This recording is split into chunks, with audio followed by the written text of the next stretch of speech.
मेरा पेट यार, कभी ना भरने वाला एक ब्लैक होल है। मम्मी पापा को जब ये पता चला तो उन्होंने खास मेरे लिए एक फ्यूनरल हाउस खोल दिया, क्योंकि इस लाइन में एक अनकहा नियम है। जो भी दानव प्रेता वहां आते हैं उनमें कुछ ना कुछ बचा हुआ खून सत रह जाता है। कुछ दशक पहले पूरी दुनिया पर अचानक ढेरों दानव जानवरों ने हमला कर दिया था।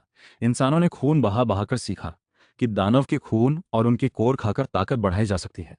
पर बचे हुए दानव के शरीर को चाहे कच्चा खाओ या पकाकर, खाने वाला हर इंसान बिना किसी अपवाद के मर जाता था। और चूंकि हर साल हजारों लाखों दानव मारे जाते थे, अगर उनके शव समय पर ठिकाने ना लगे तो वो पॉल्यूशन का सोर्स बन जाते। इसीलिए दानव फ्यूनरल हाउस बनने लगे। यही वजह थी इसकी शुरुआत की।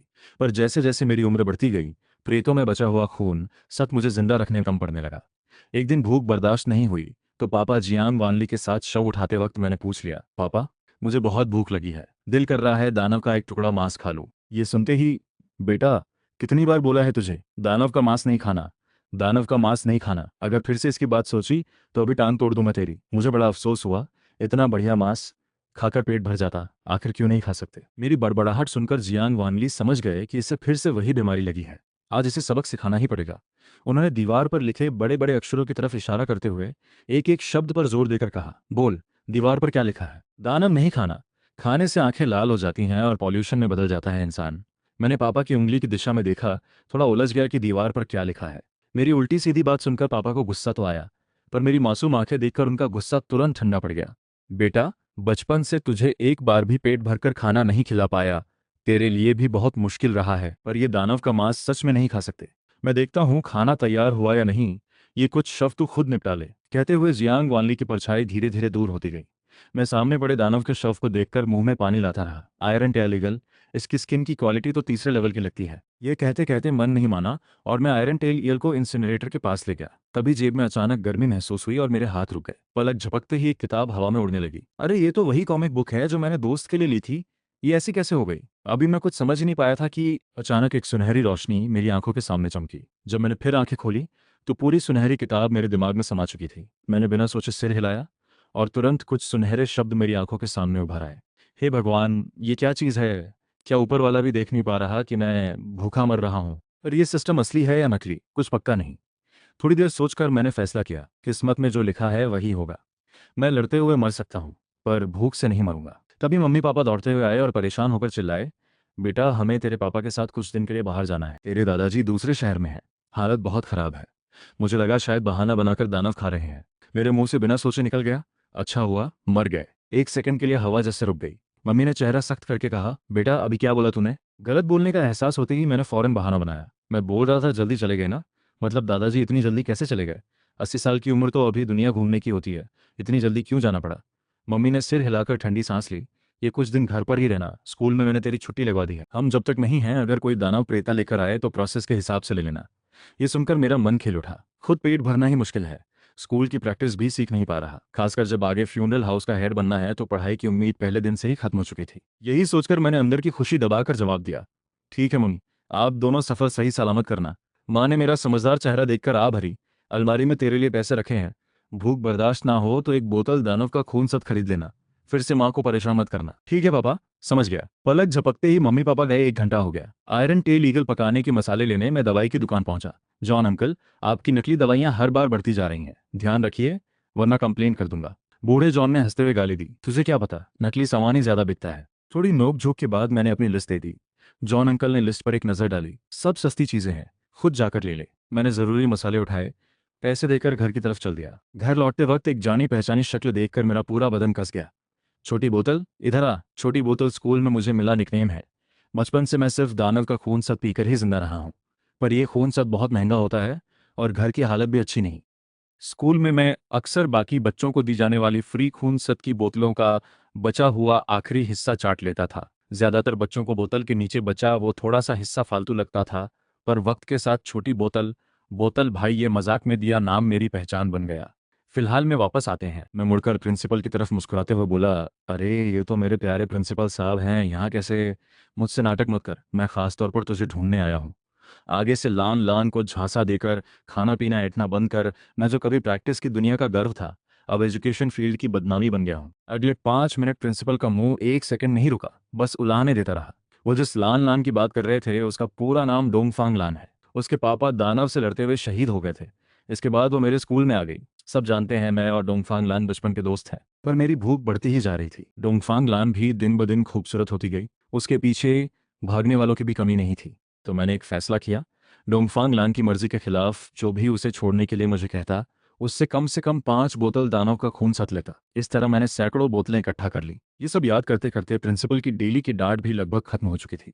मुझे मेरे हमेशा जैसे हाल में देखकर उन्होंने बेबसी से कुछ जोड़ा। फिर प्रिंसिपल ने मुझे कुछ बोतलें दानव का खून सत और दे दी। मेरा पोता भी इतना नहीं खाता, और तू है कि कितना भी खा जाए। इतना कहकर प्रिंसिपल बड़बड़ाते हुए बिना पीछे मुड़े चले गए। सीन बदलता है। मैं जल्दी से फ्यूनरल रूम में लौटा। एक कढ़ाई चढ़ाई और आयरन टेल ईगल के टुकड़े काटकर उसमें डाल दी। पूरे आधे घंटे धीमी आंच पर पकाया। हवा में एक बेहद लालच वाली खुशबू फैल गई। वक्त बीतता गया। मैं इस स्वाद के आगे टिक नहीं पाया। आखिर एक सूखा मशरूम मुंह में डाल ही लिया। मुंह में जाते ही मजेदार ये 3 शब्द दिमाग में गूंज उठे, और उसी पल मशरूम अंदर जाते ही मुझे दानव का खून सद पीने जैसा एहसास हुआ। भले ही ये फीलिंग बहुत तेज नहीं थी, पर साफ महसूस हो रही थी। इसलिए मैंने खुलकर खाने का फैसला किया। मरना है तो मरे, कम से कम पेट भरकर मरूंगा तो अच्छा भूत बनूंगा, और फिर अगर मैं नहीं रहूंगा तो मम्मी पापा भी नया करेक्टर बना सकेंगे। यही सोचकर मैं और बेखौफ होकर खाने लगा। सिर्फ आधे घंटे में मैं 5 बार हड्डियां तक चाट गया। हे भगवान, इतने सालों में पहली बार पता चला कि संतोष और पेट भरा होना किसे कहते हैं। इतने सालों की भूख और तकलीफ आखिर किस काम की थी। मैं पहली बार पेट भरकर खाने के जश्न में डूबा ही था कि अचानक पेट में हल्की सी बेचैनी महसूस हुई। फौरन शरीर की हर सेल असाधारण रूप से एक्टिव हो गई। मैं ये सोच भी नहीं पाया कि क्यों। तभी हाथ पैरों में एक अजीब सी एनर्जी दौड़ गई। क्या ये स्कूल वाली एनर्जी है? यार, पहले जब भूख से पेट पीठ से चिपका रहता था तब शरीर हिलाना भी मुश्किल था। कभी प्रैक्टिशनर बन ही नहीं पाया। अब पेट भरा तो अचानक जाग गया। क्या ये इसलिए क्योंकि शरीर को कभी पूरी संतुष्टि नहीं मिली थी? यही सोचते ही मेरे मन में एक जबरदस्त खुशी दौड़ गई। पर मेरी ये तब्दीली अभी खत्म नहीं हुई थी। एक सुनहरी रोशनी फिर मेरी आंखों के सामने चमकी। इसके साथ ही दिमाग में एक ऊर्जा प्रवाह वाला चित्र भी उभर आया। मैं अपनी आंखों पर यकीन नहीं कर पा रहा था। क्या ये सिर्फ कोर खाने से ही स्किल मिलती है? तो मैंने सिर्फ दानव का शव खाया, फिर भी मिल गई। ज्यादा सोचने का वक्त नहीं था। मैंने फौरन शरीर के हाथ पैरों में दौड़ रही एनर्जी को स्कूल दी गई प्रैक्टिस मेथड के हिसाब से चलाना शुरू किया। आधे घंटे बाद मुझे पूरे बदन में बड़ा सुकून महसूस हुआ।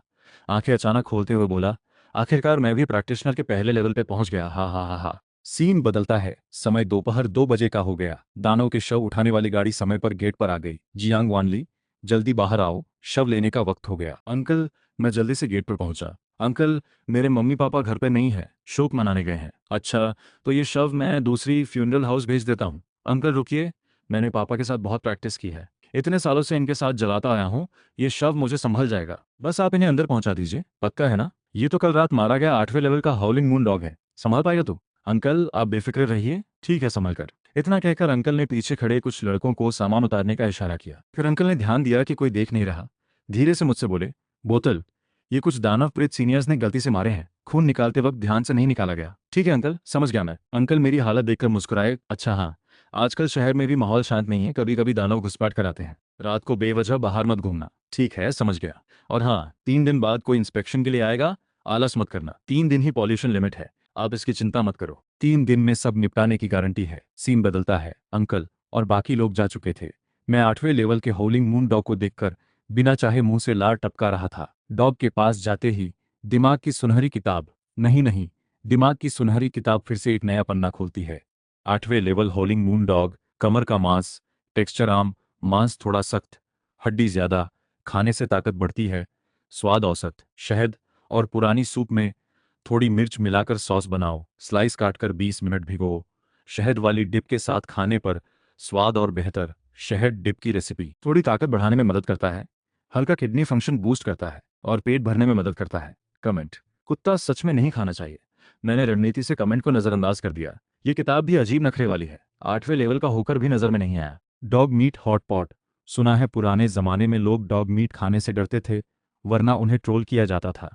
अच्छा हुआ मैं उस जमाने में नहीं रहा। मांस खाने पर भी ट्रोल होना पड़े, कितना डरावना। चाबी लोहे के फ्रेम पर रख दी, पिट सहलाया, फिर भूख लगी, पानी चढ़ाया, संतरे के छिलके डाले, मांस की खुशबू पूरे कमरे में फैल गई। बहुत ही संतोषजनक। दोपहर और शाम दोनों वक्त मैं आयरन टेल ईगल खाता रहा। जब आखिरी वाला भी खत्म हुआ तो पूरी दुनिया मुझे और खूबसूरत लगने लगी। शरीर की एनर्जी में हुए बदलाव महसूस करते ही एक ठंडी सांस खींची। क्या मैं दूसरे लेवल पर पहुंच गया? मैंने सिर्फ 3 खाए थे। सबसे हैरान करने वाली बात थी नाखूनों में हुआ बदलाव। पहले पत्थर पर ही निशान बनता था, अब तो जैसे टोफू में घुसने जैसा आसान हो गया। कम से कम स्मॉल परफेक्शन लेवल तक तो पहुंच ही गया। किताब के हिसाब से आम इंसान को इस लेवल तक पहुंचने के लिए कम से कम 10 कोर खाने पड़ते हैं, साथ में लगातार प्रैक्टिस भी। और मैं सिर्फ 3 आयरन टेल ईगल खाकर यहाँ पहुंच गया। इसी पल मुझे लगा मेरा फ्यूचर बहुत ब्राइट है। पूरे 7 दिन मेरे दिन ऐसे ही गुजरे, सीधा साधा पर सुकून भरा। पेट भर जाना ही सुख है। मम्मी पापा अभी घर नहीं लौटे थे। इन दिनों जो दानव मैं खा रहा था उनका लेवल भी लगातार बढ़ता जा रहा था। सिर्फ 7 दिन में ही मेरी एनर्जी लेवल 7वें लेवल तक पहुंच गई। नाखून ग्रेट परफेक्शन तक पहुंच गए। आर्म एक्स के स्टैंडर्ड से काफी आगे। ग्रेट परफेक्शन स्टेज की स्किल अब पास वाले दानव को भी नुकसान पहुंचा सकती थी, भले ही मेरा लेवल अभी क्लोज टू मास्टर तक नहीं पहुंचा था। रात को हमेशा की तरह मैंने दानव प्रेत खत्म किया। प्रैक्टिस करते वक्त अचानक मुख्य दरवाजे पर आहट लगी। भौहें सिकोड़कर सोचा, इतनी रात को कौन आएगा। ठीक 12 बजे हॉल की तरफ गया। अलमारी से एक स्टील की तलवार निकाली। ये पापा की चीज है, इतनी रात को आम इंसान फ्यूनरल हाउस में आते। जूते पहनकर गेट देखने लगा। नाक हल्की सी हिलाई, जोर से सूंघा। चेहरे का रंग बदल गया। शहर की दीवार के अंदर दानव, ये बहुत असामान्य है। बाहरी इलाका होते हुए भी दीवार के अंदर दानव का आना, कैसे भी सोचो कुछ ठीक नहीं। इन दिनों अंकल की बातें याद आई। मुझे कुछ समझ में आने लगा। क्या फ्यूनरल हाउस के पास कोई डायमेंशन क्रैक बन गया है। खुद अपने इस ख्याल से डर गया। 13वें शहर में डायमेंशन क्रैक को लेकर बहुत सख्त कंट्रोल है, खासकर जो जंगली हों। मैंने सुनकर पता किया, गेट के बाहर एक दानव है, लेवल करीब 5वां। ये स्किल मुझे हाउलिंग मून डॉग खाकर मिली थी। ग्रेट परफेक्शन लेवल की सूंघने की स्किल 100 मीटर तक का खतरा पहचान सकती है, यहाँ तक कि लेवल भी अंदाजा लगा सकती है। मेरी नजरें चमकी, मन बहुत उलझा हुआ था। क्या सिटी गार्ड को इन्फॉर्म करूं, या अगर पहले होता तो पहला ख्याल यही होता कि गार्ड को बता दूं। पर अब थोड़ा हिचकिचा रहा था। हथियार साथ है, मारने का जुनून जाग रहा है। मैं अभी 7वें लेवल पर हूं। नाखून ग्रेट परफेक्शन पर है। नौजवानी का जोश चल रहा था। क्यों ना एक मौका ले लूं, शायद कुछ अच्छा हाथ लग जाए। क्लोज टू मास्टर, वो भी क्लोज टू मास्टर वाला दानव। तुरंत मैंने फैसला कर लिया, कौन अपनी ताकत बढ़ाना नहीं चाहता। करते हैं, पहले बाहर वाले दानव पर हाथ आजमाते हैं। नाक सूंघी, हाथ में स्टील की तलवार पकड़ी, जोर से गेट खोला। पर इस दानव को देखते ही मैंने तलवार से लड़ने का इरादा छोड़ दिया। चूहा, एक बहुत बड़ा चूहा, कद मुझसे भी छोटा नहीं, दांत निकले हुए, जंगली सुअर जैसा वहशी, दोनों आंखें लाल, मुझे घूर रही थीं। मुंह के कोने से लार टपक रही थी। साफ नजर आ रहा था कि बहुत भूखा पागल है। मैंने गहरी सांस ली, चूहे की तरफ उंगली से इशारा किया। मुंह से हंसी छूटी। आजा इधर। चूहा या तो भड़का या सच में भूखा था। सीधा दौड़ता चला आया। मैं टकटकी लगाकर देखता रहा। किताबों में पढ़ा था, दानव के सामने घबराओ नहीं, तुम्हें उससे ज्यादा तेज होना होगा, तभी बचोगे। वैसे भी मेरा लेवल इसे दबा सकता था। जैसे ही वो झपटा, मेरी आंखों में सुनहरी चमक आई। मौका देखकर एनर्जी दौड़ाई, ताकत इकट्ठी की, तुरंत हट गया। दाहिना हाथ जोर से मारा। बस एक ही मूव में चूहा पूरा शरीर कांपने लगा। मैंने उसकी रीढ़ पर 5 उंगलियों के निशान देखे, मुस्कुरा दिया, जोर से हंसा। छोटा सा चूहा भी मुझ जियांगपिंग से टक्कर लेगा, बस यही तेरा अंजाम है। थोड़ा शो ऑफ ज्यादा था, पर तुरंत पैर लड़खड़ाए। थोड़ा ज्यादा जोर लगा दिया शायद। पूरा 1 मिनट लगा संभलने में। शव को घसीटते हुए फ्यूनरल रूम ले गया। पहले उसे चीरकर देखा कि कोर है या नहीं। जैसा सोचा था, एक हरे रंग की मूंग के दाने जितनी कोर निकली, साथ में बदबू भी। खाने का मन नहीं था, बोतल में डालकर रख दिया, बेचकर कर्ज चुकाने के काम आएगी। खून सब बोतल में भरने के लिए खाली बोतलें घर में ढेर सारी हैं। शव को इंसिनरेटर में डाल दिया, आग जली, कुछ लकड़ियां डालकर दरवाजा बंद कर दिया। बाहर निकलकर डायमेंशन क्रैक ढूंढने चल पड़ा। रास्ते में कई अर्थ रैट्स मिले, सब मुझे प्रैक्टिस के काम आए। नाखून पर मेरी पकड़ और मजबूत होती गई। कितनी ताकत लगानी है, इसका अंदाजा भी आ गया। ये अर्थ रैट्स 6ठे लेवल से आगे नहीं थे। ये देखकर मुझे बड़ी खुशी हुई। क्रैक से निकलने वाले दानव का लेवल ही उसके खतरे का पैमाना है। अभी जो निकल रहे हैं वो 5वें 6ठे लेवल के हैं, मतलब क्रैक ज्यादा से ज्यादा 9वें लेवल तक हो सकती है। कुछ लोगों ने रिसर्च की है कि क्रैक के पीछे टूटी हुई दुनिया के टुकड़े होते हैं। हो सकता है कोई महाद्वीप, झील या समुद्र। दानव की ताकत भले सीमित हो, पर खजाना असीमित होता है। कुछ लोग तो निचले लेवल की क्रैक से भी बड़ा खजाना पाकर रातों रात जीनियस बन गए। ये लॉटरी से भी ज्यादा रोमांचक है। चलते चलते घर से 1 किलोमीटर के अंदर ही एक चमकती हुई क्रैक दिखी। आंखें फैल गईं। बिना सोचे मैं अंदर घुस गया। अंदर घुसते ही क्रैक की रोशनी अचानक धीमी पड़ गई। उसी वक्त साउथ सिटी गार्ड टीम का अलार्म बजा था। साउथ सिटी बॉर्डर में एनर्जी फ्लक्चुएशन, पास की टीम फौरन पहुंचे। ध्यान दें, एनर्जी लेवल ज्यादा नहीं है। क्लोज टू मास्टर से ऊपर वाले हंटिंग मिशन जारी रखें। रुकी टीम मदद के लिए भेजी जाए। एक चमक के बाद मैंने फिर आंखें खोली और चारों तरफ देखा। पीठ पर बंधी स्टील तलवार अंधेरे में हल्की चमक रही थी। यही है क्रैक के अंदर की दुनिया। 2 गहरी और सुनसान गलियां, बाएं दाएं बटी हुई, ऊपर से दोनों एक जैसी लगती हैं। घना जंगल दोनों तरफ, पर मुझे इसमें खतरा महसूस हुआ। नाक सूंघी। बाईं तरफ कम से कम 10-12 अर्थ रैट्स 5वें लेवल से ऊपर के हैं। दाईं तरफ कुछ कम, 7-8, लेवल भी करीब उतना ही। कौन सा रास्ता चुनना है ये बताने की जरूरत नहीं। इस पल मुझे हाउलिंग मून डॉग की स्किल से मिली सूंघने की ताकत का बहुत शुक्रिया, वरना पता नहीं कैसे चुनता। एक कदम दाईं तरफ बढ़ाया। अंदर जाते ही 7-8 अर्थ रैट्स आंखें लाल किए हुए दौड़ते हैं। मैं जरा भी नहीं घबराया। इतना सफर देखकर अब नौसिखिया नहीं रहा, लड़ना जानता हूँ। हाथ को धार जैसा बनाया, शरीर को झुकाकर, हटकर पलटवार, अर्थ रेट। एक राउंड भी नहीं टिका। 10-15 सेकंड में सब जमीन पर गिर गए। हर एक के सिर पर 5 उंगलियों के निशान। लगा जैसे थोड़ा ज्यादती हो रही है। मैं 7वें लेवल पर हूँ। नाखून ग्रेट परफेक्शन। ये तो सीधे स्मॉल परफेक्शन वालों को भी दबा सकता है। Great perfection skill close to master के लोगों का स्टैंडर्ड मानी जाती है, और मैंने सिर्फ खाकर हासिल कर लिया। ज्यादा अजीब बात तो यह है कि मुझे ग्रेट परफेक्शन वाली सूंघने की स्किल भी मिल गई। अंदाजा पहले लग जाता है। इन अर्थ रैट्स को छुपकर हमला करने का मौका ही नहीं मिला। ये भी कोई ज्यादती नहीं है क्या? कोड निकालो, आगे बढ़ो। 20 मिनट चलने के बाद आखिरकार गली से बाहर निकल आया। सामने का नजारा देखकर मैं रुक गया। भौहें सिकुड़ गईं। ये तो मंदिर है। धीरे से सूंघा, कोई खतरा नहीं मिला। पर सामने ये शांत, बुद्ध की रोशनी से भरा मंदिर, ये क्या माजरा है? जब घंटी की गूंज दूर तक फैली, मंदिर के गेट से एक छोटा भिक्षु मुस्कुराते हुए, भड़कीली भिक्षु पोशाक पहने मेरी तरफ आया। छोटे भिक्षु का नमन। आगंत, इस दास ने आपको इंतजार में रखा। मुखिया जी ने आपको अंदर बुलाया है। ये मेरी पहली बार हंटिंग ग्राउंड में आना था। कुछ समझ नहीं आ रहा था। सोचा था लड़ना पड़ेगा। अब ये क्या हो रहा है? और सच में इस भिक्षु से कोई खतरा भी महसूस नहीं हो रहा था। मैंने उसकी तरह अंदाज में पूछा, मैं यहाँ बस गुजर रहा था। मुखिया जी को कैसे पता चला मैं आऊंगा? 1000 बुद्धा माउंटेन के चारों ओर एक फॉर्मेशन है। जैसे ही आप अंदर आए हमें पता चल गया। बस गेट के बाहर दानव मचला हुआ है। कई दिनों से पर्वत बंद है, हम कुछ नहीं कर पा रहे। शुक्र है आगंतुक जी भाग्यशाली हैं, इस मुश्किल से बच निकले।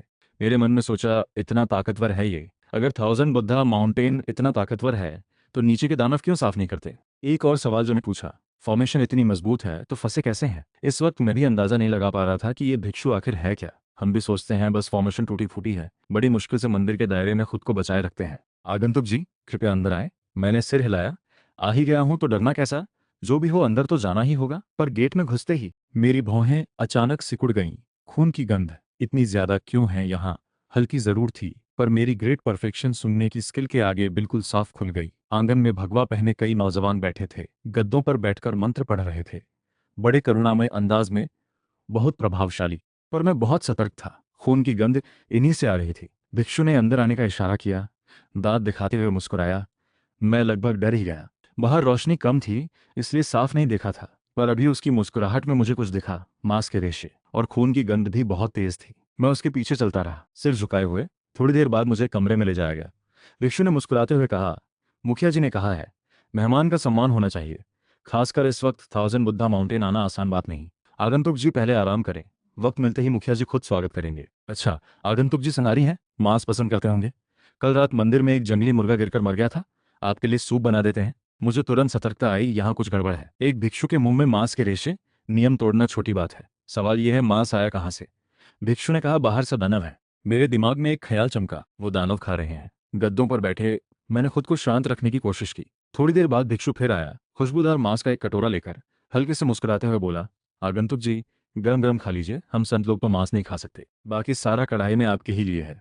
1000 बुद्धा माउंटेन में मेहमान बहुत कम आते हैं। मैं उस कटोरे को घूरता रहा, दिल तेज धड़क रहा था। साले, ये भिक्षु मुझे फंसा रहा है। ये कहाँ जंगली मुर्गे का मांस है, ये तो साफ आयरन टेलीगल का मांस है। इसे तो मैं अच्छे से पहचानता हूँ, खाने पर 3 दिन में ही पॉल्यूशन बन जाता है। अचानक मुझे सब समझ आ गया। क्या वो मांस के रेशे भी दानव के मांस के थे? ये सारे भिक्षु दानव खा रहे हैं साले, कब से खा रहे हैं? अगर एक बार पॉल्यूशन में बदले तो पूरा एक जिंदा तबाही बन जाएगा। भिक्षु मुझे बिना हिले देखकर धीरे से बोला, आगंतुक जी क्यों नहीं खा रहे? क्या स्वाद पसंद नहीं आया? उसकी मुस्कुराहट मुझे विकृत लग रही थी, पर मैंने जाहिर नहीं होने दिया। हंसते हुए बोला, स्वाद की बात नहीं है, बस तुम्हारा बनाने का तरीका ठीक नहीं है। उसका चेहरा बदल गया। आगंतुक जी का क्या मतलब, खाना नहीं चाहते? हवा तक जम गई। ये कम से कम 9वें लेवल का है। मैंने डर दबाया, आप लोग तो भिक्षु हैं, मांस बनाना कैसे जानेंगे? रसोई कहाँ है, मैं आपको सिखाता हूँ। सूप का कटोरा लेकर मैं बाहर की तरफ चला। वो सन्न रह गया। खतरे का माहौल धीरे धीरे कम हुआ। देखते हैं आगंतुक जी की काबिलियत कैसी है। रसोई में एक कढ़ाई में आयरन टेल ईगल का स्टू पहले से पका रखा था। मन में मैंने सैकड़ों गालियां दी, सच में फंसाना चाहता था।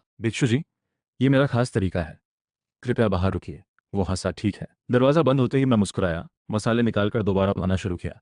बेवकूफ़ बनना चाहते थे, सोचा नहीं होगा। खुशबू जल्दी फैल गई। मैंने दरवाज़ा खोलकर आजमाया। भिक्षु जी, आप भी कुछ खा लीजिए। नहीं नहीं, हम संत लोग मांस नहीं खा सकते। आगंतुक जी खुद ही खाइए। मैं बिना किसी झिझक के तुरंत खाने बैठ गया। बहुत भूखा था। उसकी नज़रों के सामने ही डटकर खाया। आधे घंटे बाद पूरी आयरन टेल ईगल, सूप, हड्डी सब पेट में गया। भिक्षु मुझे कमरे तक छोड़ने आया। चेहरे पर संतोष की मुस्कान थी। अगले दिन सुबह मैंने दरवाजा खोला। भिक्षु हाथ में एक आयरन टेल ईगल लिए मुस्कुराते हुए खड़ा था। आगंतुक जी, संयोग देखिए, आज फिर एक जंगली मुर्गा मंदिर में गिरकर मर गया। लगता है आपकी किस्मत अच्छी है। मेरी आंखें सिकुड़ गईं। आयरन टेल ईगल भी गिरकर मर जाता है? मुझे अंधा समझ रखा है क्या? अच्छा, बहुत किस्मत वाला हूँ भिक्षु जी। चलिए, पुराने नियम के हिसाब से मैं ही बना लेता हूँ। उसने मुस्कुराते हुए सिर हिलाया, पर वो मुस्कान मुझे ठंडक दे गई। रसोई से मांस काटने की आवाज आती रही। भिक्षु मंत्र पढ़ते पढ़ते मुस्कुराते रहे।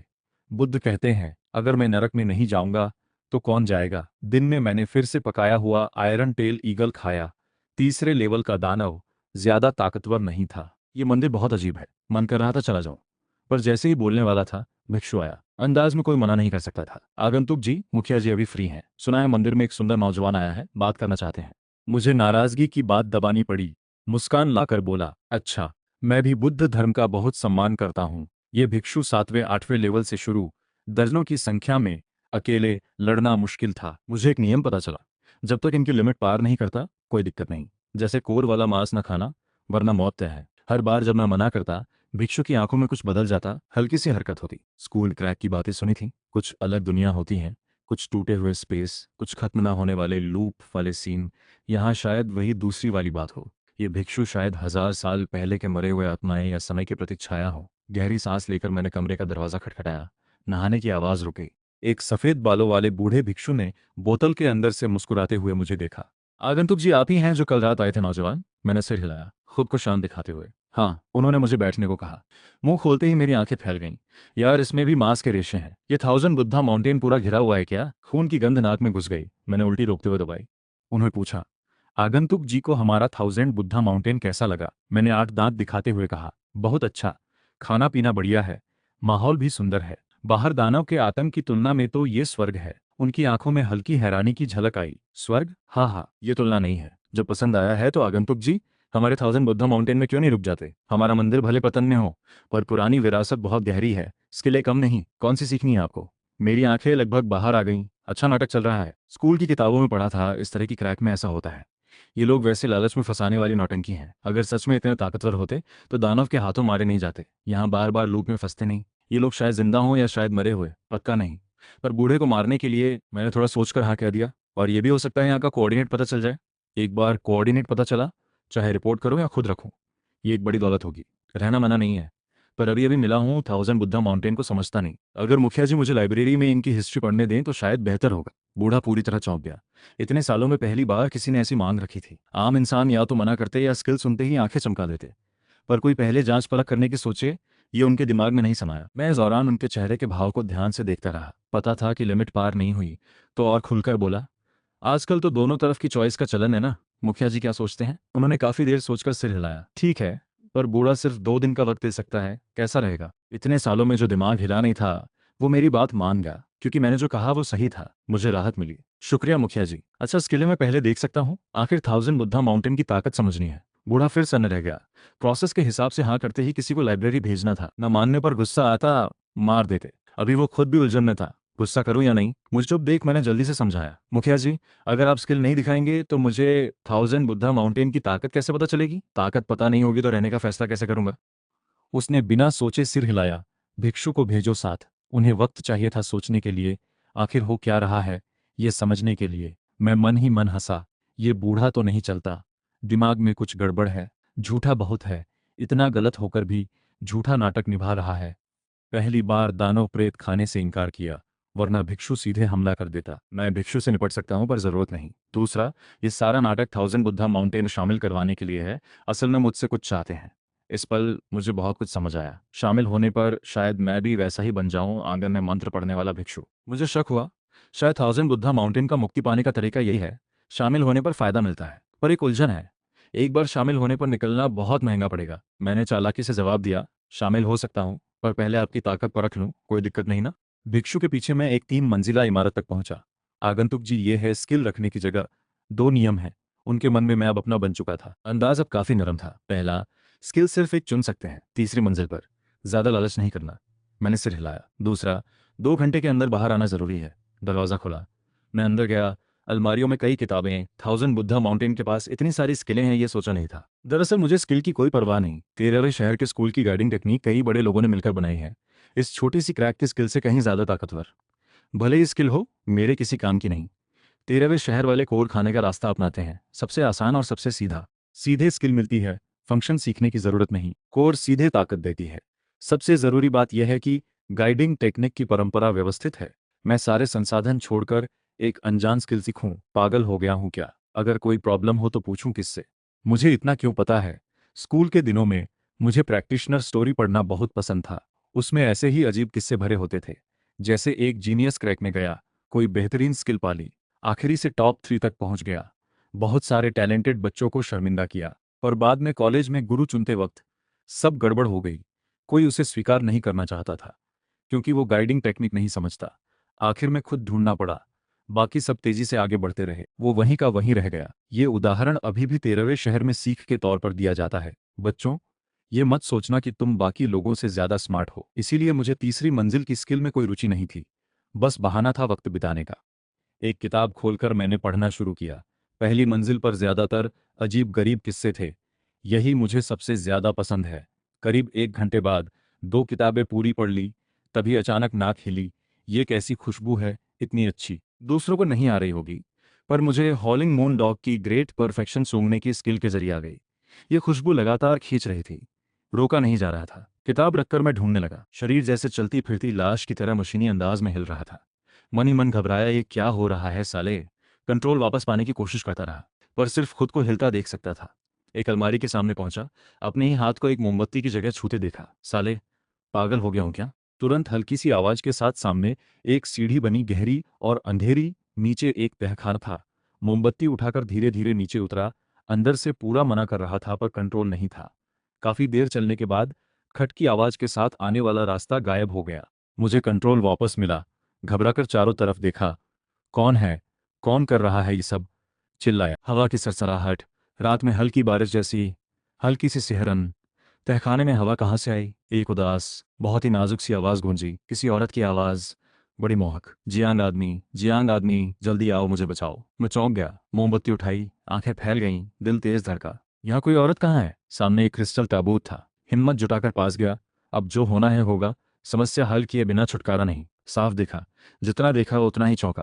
क्रिस्टल ताबूत में एक औरत लेटी थी, बेहद खूबसूरत, गहरे लाल रंग की पोशाक, कमर पर बंधी हुई। पतली कमर, हाथ में समा जाए इतनी छरहरी। छाती से ही उसका अंदाजा हो रहा था, लेटी होकर भी असाधारण लग रही थी। होंठ खून जैसे लाल, चेहरा शाम की लाली जैसा चमकीला। आंखें चौंधिया गईं। मैंने खुद को बार बार आंखें मलते पाया। अभी लगा जैसे उसकी नजर भी बहकी हुई थी, मेरी तरफ इशारा सा कर रही थी। तभी फिर वो आवाज आई, सांस की तरह हल्की। जियांग आदमी, इस बुद्ध की मुहर हटाओ, मुझे बाहर निकालो, मैं तुम्हारे साथ रहूंगी। मेरा शरीर फिर कंट्रोल से बाहर हो गया। हाथ बढ़ा क्रिस्टल ताबूत पर लगी सुनहरी मुहर मिटाने के लिए। रुक जा रुक जा, मन में मैं जोर लगा रहा था, हिलना नहीं चाहता था। ये पक्का कोई बड़ी खतरनाक चीज है। आंखों से साफ दिख रहा था, बहुत खतरनाक। 100 कदम पीछे हटकर सोचूं, ये 1000 बुद्धा माउंटेन है, बुद्ध की जगह। अगर ये शव यहाँ सील किया गया है तो मुझे बाहर निकालने पर मौत तय है। खर खर रगड़ने की आवाज मेरा दिल धड़का रही थी। प्रॉमिस करता हूँ अगली बार जल्दबाजी नहीं करूंगा। डायमेंशन क्रैक वैसे भी इंसानों के आने की जगह नहीं है। अचानक आंखों के सामने अंधेरा छा गया। मैं बेहोश हो गया। जब आंख खुली तो मैं अपने ही कमरे था। भिक्षु परेशान चेहरे से बैठा था। आगंतुक जी, आपको क्या हुआ था? उसकी आवाज सुनकर मुझे एक अजीब राहत महसूस हुई। चलो, कोई तो है जो पूछ रहा है क्या हुआ। भिक्षु मुस्कुराते हुए बोला, शायद पोषण की कमी है। लाइब्रेरी में 2 घंटे बीत गए, कितना भी आवाज दी, आप बाहर नहीं आए। तब जाकर अंदर गया तो देखा आप बेहोश पड़े हैं। पर घबराइए मत, थोड़ा जंगली मुर्गे का सूप पी ले, ठीक हो जाएगा। मैंने मन में गाली दी। जंगली मुर्गा? अगर आम इंसान होता तो कब का मार दिया होता। दिल की बात दबाकर धीरे से पूछा, और कुछ नहीं? भिक्षु ने उलझन से देखा। आगंतुक जी को और क्या चाहिए? मैं चुप रहा। सूप की खुशबू सूंघी, स्वाद सही है, खुद ही पकाया लगता है, बिना डर के खा सकता हूँ। सच में भूख भी लगी थी। दिल का बोझ उतारकर धीरे धीरे खाने लगा। भिक्षु के चेहरे की मुस्कान बढ़ती गई। शायद मैं बेहोश होने की वजह से बूढ़े ने मुझे फिर परेशान नहीं किया। भिक्षु ने भी स्किल की बात नहीं छेड़ी। इस तरह मैं वहां रहने लगा। बस हर रोज भिक्षु मुझे जो दानव खिलाता, उनकी संख्या बढ़ती गई। दूसरे दिन 7वें लेवल का आयरन टेल ईगल मिला, जिससे मेरे नाखून सीधे परफेक्शन लेवल पर पहुंच गए। तीसरे दिन 9वें लेवल का आयरन टेल ईगल था, जिससे मुझे एक और स्किल मिली, ईगल आई, एक helper ability. Iron tell eagle का खासियत यही होती है, खाने में मेरा लेवल भी 7वें से बढ़कर 9वें तक पहुंच गया। रोजाना 3 आयरन टेल ईगल खाकर तरक्की ना हो, ये नामुमकिन था। पर मेरा मन धीरे धीरे भारी होने लगा। मुझे खुली आंखों दिख रहा था। पूरे मंदिर में एक अजीब सा बेचैन माहौल फैलता जा रहा है। यहाँ तक कि भिक्षु की मुझे देखने की नज़र भी बदल गई थी। रात में कमरे में अपनी स्किल परफेक्ट करते हुए मुझे खतरा महसूस हुआ। अगर सारी दुनिया टूटी है तो सिर्फ खुद को मजबूत करना पड़ेगा। पर यह क्रैक ज्यादा से ज्यादा क्लोज टू मास्टर तक ही सीमित होगी, ये सोचकर थोड़ा सुकून मिला। मैं 9वें लेवल पर हूँ, बुरा हुआ तो लड़ते लड़ते निकल जाऊंगा। बूढ़े के कमरे में मध्यम रोशनी, मोमबत्ती हिलडुल रही थी। एक कर्कश आवाज गूंजी। भिक्षु जमीन पर घुटनों के बल गिरा हुआ था।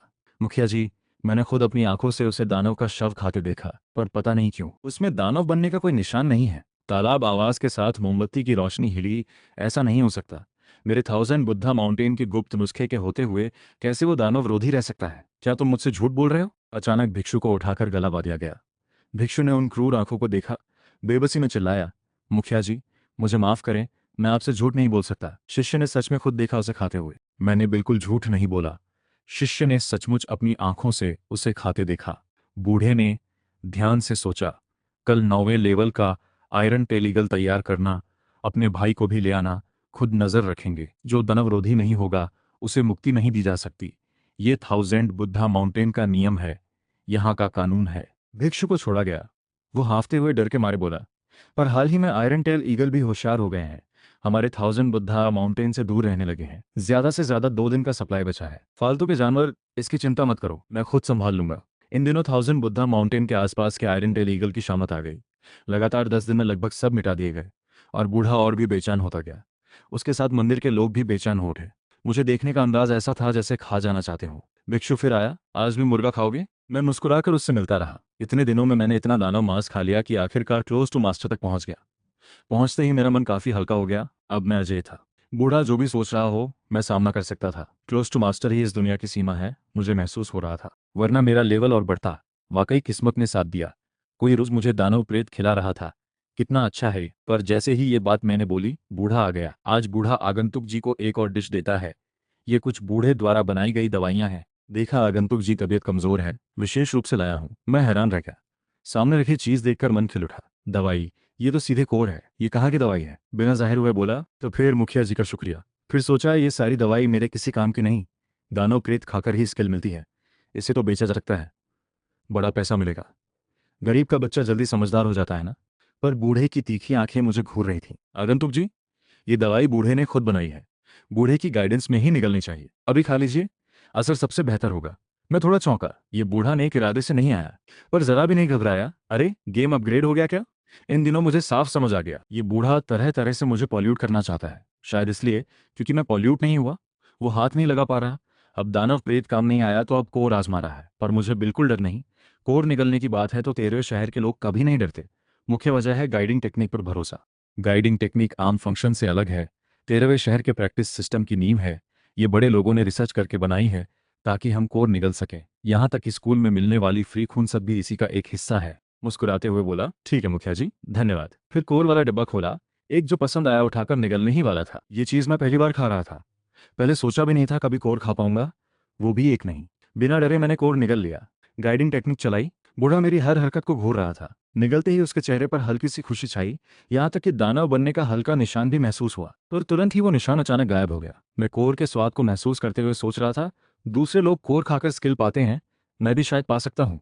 ये कोर मुझे क्या देगा? बहुत उत्सुकता थी। जैसे ही कोर छुआ, दिमाग की किताब का पन्ना पलटा। 8वें लेवल आयरन टेलीगल, बालिक दानव कोर। दानव नस्ल की एक धुंधली याद, एक निगलने का तरीका। कड़वे फूल और पहाड़ी चाय के बीज के साथ लेने पर दानव खून की एनर्जी शरीर के संबंधित हिस्से को ज्यादा मजबूत करेगी। रिव्यू, खून बहुत कम है, किडनी की हल्की मरम्मत करेगा। शरीर के संबंधित हिस्से, मैं हंसी रोक नहीं पाया, ये तो कमाल है। तो कोर निगलने का भी असर होता है। अगर किताब के नुस्खे से लें तो शरीर को और मजबूत कर सकते हैं। आयरन टेल ईगल में सबसे ताकतवर क्या है? पंजे, आंखें और पंख। पर मैं इंसान हूं, पंख नहीं है, इसे नजरअंदाज करता हूं। पंजे मतलब हाथ, आंखें तो साफ ही है।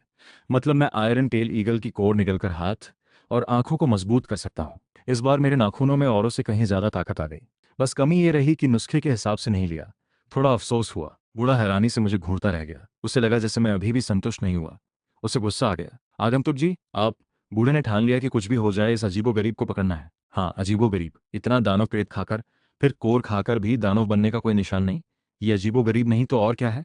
उसके मन में एक उत्तेजना भी जागी। क्या मैं इस पर रिसर्च कर सकता हूँ? भविष्य में क्या थाउजेंड बुद्धा माउंटेन के पास भी ऐसा कोई तरीका हो सकता है? थाउजेंड बुद्धा माउंटेन सिर्फ एक दानव बनने में देरी वाले नुस्खे के सहारे इतने सालों टिका हुआ है, भूखे मरने से बचा है। मुझे देखकर उसे लगा जैसे कोई खजाना मिल गया हो। बूढ़ा उत्साहित हो गया, पर जैसे ही वो हमला करने वाला था, उसके मन में अचानक चेतावनी बजी। वो डरने की बजाय और उत्साहित हो गया। चेतावनी ने उसका शक और पक्का कर दिया। रात को लगा अब यहाँ काफी वक्त हो गया, वक्त निकलने का सोचना चाहिए। पर इतने दिनों में भी मुझे यहाँ से निकलने का रास्ता नहीं मिला। पहाड़ पर चढ़ने का रास्ता गायब हो चुका था। बिस्तर पर करवटें बदलते हुए अचानक पैरों की आहट सुनी। भिक्षु की आवाज आई, आगंतुक जी, मुखिया जी ने बुलाया है। मेरा दिल धक रह गया। मुझे पहले से ही बूढ़े के चेहरे में कुछ गड़बड़ लग रहा था। अब भिक्षु का आना पक्का किसी दावत के लिए नहीं है। दायां हाथ हल्का हिलाया, मास्टर लेवल की नाखून ताकत महसूस की। दिल को थोड़ा सुकून मिला। क्लोज टू मास्टर लेवल की स्किल, यही मेरा भरोसा है। पर जैसे ही दरवाजा खोला, एक डंडा सीधे सिर की तरफ आया। छुपे हमले पर मेरे नाखून की स्किल फौरन एक्टिवेट हो गई।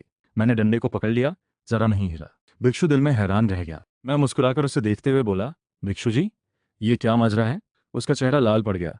बाकी शिष्यों में गंजे भिक्षु अचानक सब निकल आए। चेहरों पर बर्बरता, आंखें दीवानी, खून की गंध तेजी से फैली, बिल्कुल वैसी ही जैसी कोर खाने के बाद पॉल्यूशन से आती है।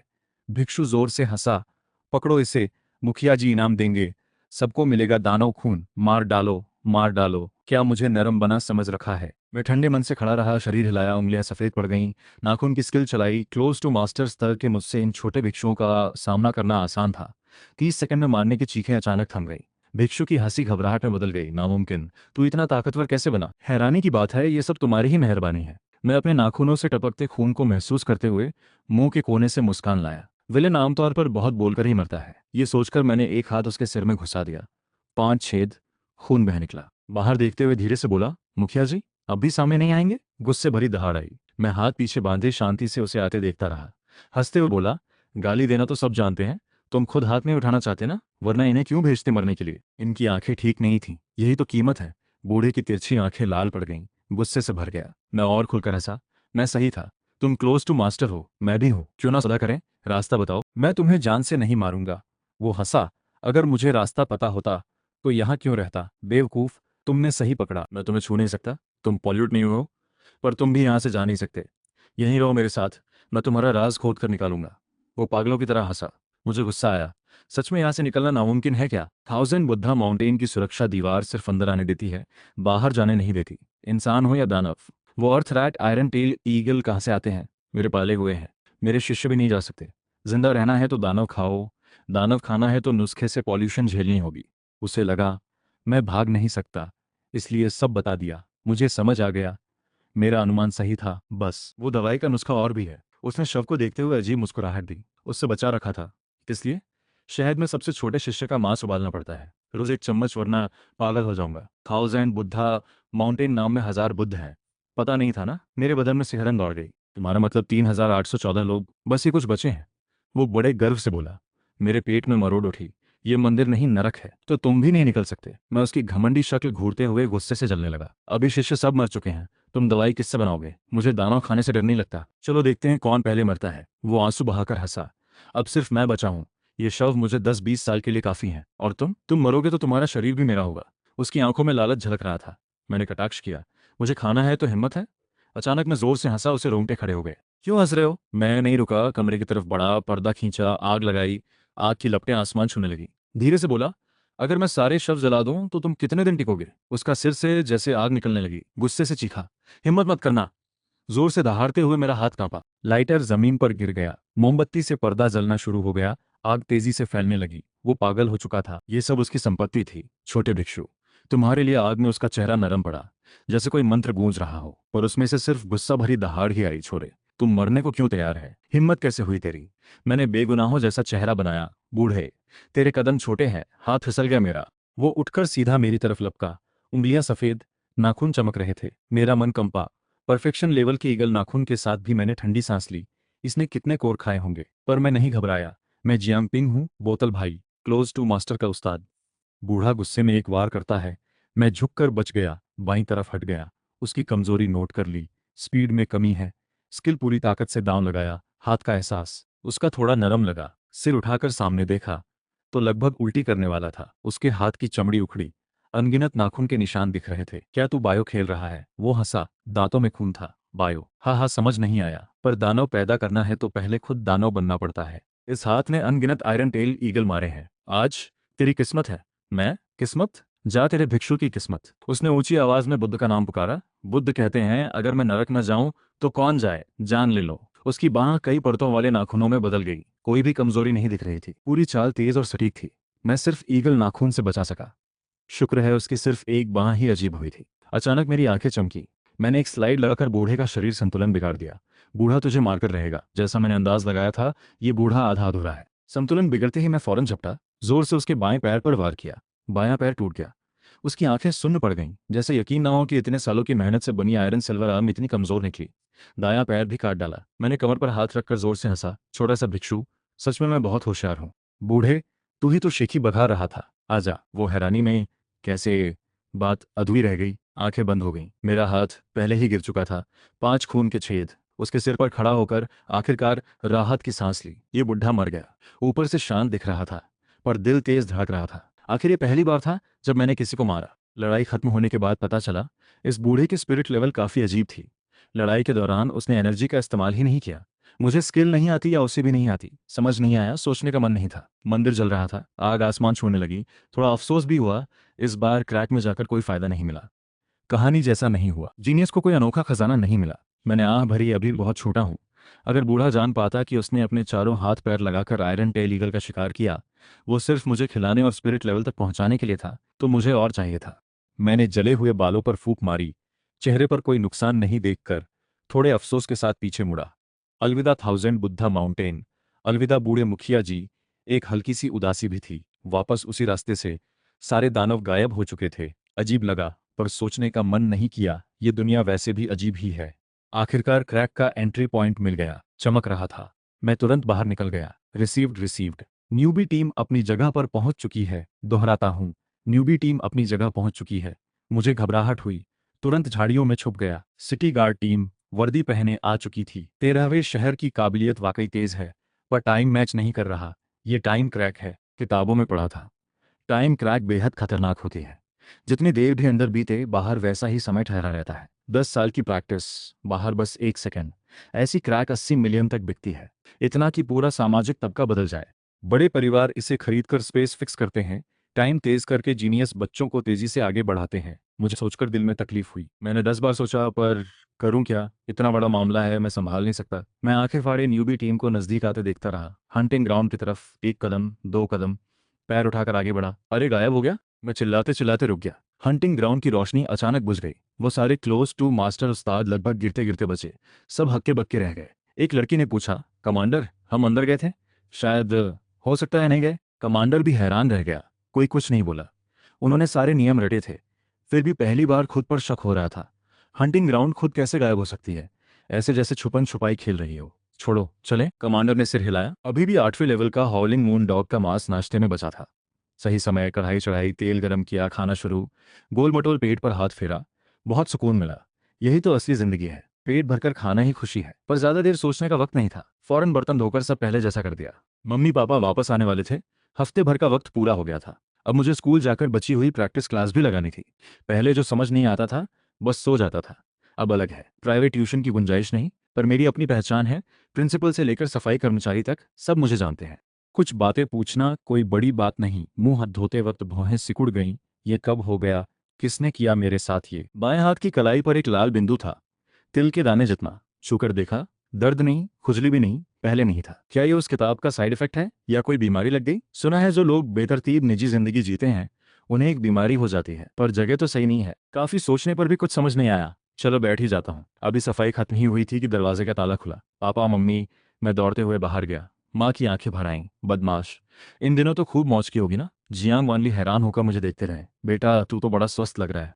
पहले जब मैं भूखा रहता था तो रंगत अच्छी कैसे रहती। इन 7 दिनों में मैं खाकर सूजा हुआ था, इसलिए चेहरा चमक रहा था। पर डर था कि वो स्वीकार नहीं कर पाएंगे। कोई खास बदलाव नहीं है ना? यू यूजिंग ने अचानक ध्यान से मुझे देखा। मैं इस नज़र को झेल नहीं पाया। शहर का छोटा राजकुमार झूठ कैसे बोले? बैग उठाकर भागते हुए बाहर निकल गया। चिल्लाकर बोला, मैं स्कूल पढ़ने जा रहा हूँ, बहुत छुट्टियां हो गई। जियांग वाली हैरान, बीवी, ये है हमारा बेटा? ये तो छुट्टी की भी परवाह करने लगा। मैंने डोंगफांग लान के घर वाली गली से बचते हुए घूमकर रास्ता लिया। स्कूल गेट पर पहुंचकर आंखें मली। एक बच्चे की आवाज आई, बोतल भाई, आपने वादा नहीं निभाया। 7 दिन हो गए। पता है ना मैंने ये 7 दिन कैसे बिताए? मैंने माथा पीट लिया, भूल गया था। बिना समय सीमा वाला उपनाम टूटने वाला था। वादा तोड़ने वाला था तीसरे नंबर वाला भाई। किताब कब की खाने की डिश बन चुकी थी। फौरन दिमाग चला, अनसुना करने का ढोंग किया, स्कूल की तरफ बढ़ा। पीछे से एक छोटा बच्चा लगभग रोने वाला था। बोतल भाई, मुझे। मैं तेज चलता रहा। कूदते कूदते वो भी पीछे आया। गार्ड ने रोका। छोटे लड़के, यहाँ क्या कर रहे हो? ये तुम्हारी जगह नहीं है, उसने नाक सुड़कते हुए कहा। तीसरा प्राइमरी स्कूल में ले ले, ये प्रैक्टिशनर स्कूल है ना, बड़ी बात नहीं, एक दिन मैं भी यहाँ आऊंगा। गार्ड मुस्कुराया। छोटी सहेली, मुझे पूरा भरोसा है। मिलेले ने आंखें तरेरी। तुम कौन हो? तुम्हारे भरोसे की मुझे क्या जरूरत? पीछे से आवाज गूंजी, बोतल भाई। गार्ड चकरा गया। मैं कोने में छुपकर लंबी सांस छोड़ी। तभी कंधे पर थपकी पड़ी। जियांग पिंग, छोटे बच्चों से भागकर स्कूल आना वाकई कमाल हो। मेरा शरीर तंग गया। फौरन 8 दांत दिखाकर मुस्कुराया। लान लान, देख तो मेरे नए दांत आ रहे हैं क्या? हाल में दांत में दर्द रहता है। वो हवा में खड़ी थी, पूरे काले लिबास में प्रैक्टिस कर रही थी। घोड़े जैसी पोनीटेल ऊंची बंधी, चमकीली, सुंदर। आंखें झपकाना भूल जाओ। बाएं हाथ में तलवार, म्यान दानव की खाल से बनी, चमचमाती हुई। आधी निकालकर बोली, जियांग पिंग, यकीन नहीं तो देख लूं काट कर।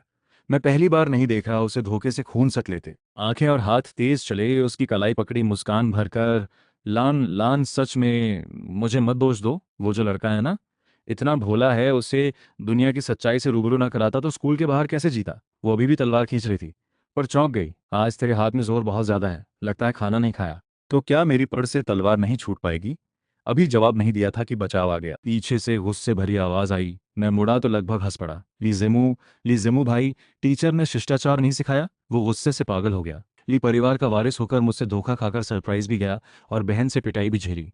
पूरा हफ्ता जल रहा था। सोचा था अगले दिन ही बदला लेगा, पर मैं तो 7 दिन गायब रहा। मैं शायद कोई प्रैक्टिस ना कर सकने वाला रद्दी सा हूँ। यही सोचकर मेरे घुटने टेकने का सपना भी देखा होगा उसने। पर अगले दिन मैंने पूरे 7 दिन की छुट्टी ले ली। अगर छोटे मालिक की इज्जत की परवाह ना होती तो घर तक आ जाता कर्ज वसूलने। मामला बड़ा हो सकता था, इसलिए रुका रहा। अब सुबह सुबह मुझे नई लड़की का हाथ पकड़े देखकर वो और बर्दाश्त नहीं कर पाया। गुस्से से चिल्लाया, जियांग पिंग, हिम्मत है तो चालाकी छोड़, अकेले में लड़ते हैं। चारों ओर के बच्चे इकट्ठा हो गए। बोतल भाई, टैलेंटेड बड़े मालिक, ये तमाशा 30 एपिसोड चल सकता है। वो और लोगों को देखकर और भी उत्साहित हुआ। ज्यादा लोग देखेंगे तो और मजा आएगा। जीत पक्की मान बैठा था। तभी एक ठंडी लड़की की आवाज गूंजी, ली जिमू भाई, तुमने किसका हाथ गंदा पंजा कहा? चारों तरफ भीड़ चौंक गई। अरे लान लान भड़क गई। नए बड़े मालिक बेवकूफ है क्या? कौन नहीं जानता लान लान बोतल भाई को सच में मारती है, पर सचमुच प्यार भी करती है। पहले स्कूल के बाहर के गुंडों ने बोतल भाई को तंग किया था, तो लान लान ने उन्हें इतना पीटा था कि वो लगभग एक लेवल ऊपर पहुंच गए हों। ली जिमू भड़क गया, किसकी हिम्मत है? पर सामने खड़े को देखकर गुस्सा दबाया। लान लान हट जाओ, ये मेरा और जियांग पिंग का मामला है। उसकी बांह ठंडी होकर मुझे पीछे खींच लिया, तलवार सीधे ली जिमू की तरफ। जियांग पिंग का मामला मेरा मामला है। सरप्राइज वापस चाहिए तो सपना देखना छोड़। उसे जैसे बिजली लगी, यकीन नहीं हुआ। दिल की धड़कन ने ही एक बेकार को हीरो बना दिया। गर्म खून सिर चढ़ गया, गला फाड़कर मुझ पर बरसा। जियांग पिंग मर्द है तो लड़कियों के पीछे छुपकर क्या मर्दानगी दिखाएगा? मैं मुस्कुराया। ऐसे सवाल का जवाब देने की जरूरत नहीं। हाथ के इशारे से बोला, छोटा पीला, तू जरा ली बड़े मालिक को समझा। उसने 2 मिनट में रोटी निगली, आगे आकर हाथ जोड़े।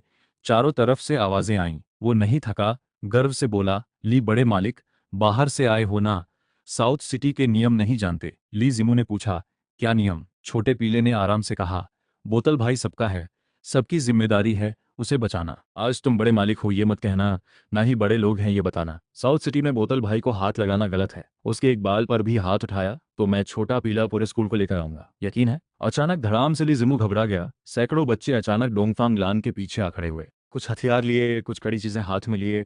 सब एक साथ ली जिमू और मेरे बीच खड़े हो गए। इस नज़ारे को देखकर ली जिमू पीछे हट गया। मन में सिर्फ एक ही ख्याल, नामुमकिन है, मैंने पता किया था। ये बस एक बेकार लड़का है जो प्रैक्टिस नहीं कर सकता। तुम सब उसका साथ क्यों दे रहे हो? और तुम भी, डोंगफांग लान, मुझ में क्या कमी है? तुम मुझे नजरअंदाज कर रही हो? तुम सबकी नजर में कोई सूझबूझ नहीं है।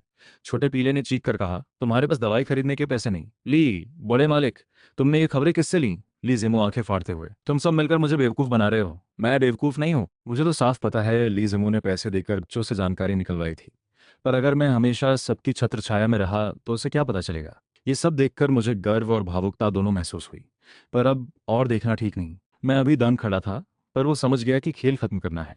जैसे ही वो आगे बढ़ने वाला था, एक कड़क आवाज गूंजी, सुबह सुबह पढ़ाई पर नहीं, यहाँ इकट्ठा। जियांग पिंग, बाहर आ। छोटा पीला सबसे पहले भागा। बाकियों ने भी।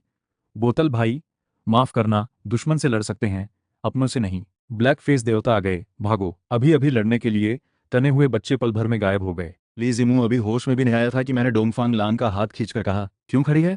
नजारा खत्म, चल। पलक झपकते ही सिर्फ ली जिमू अकेला रह गया। अरे ब्लैक फेस देवता आ गए।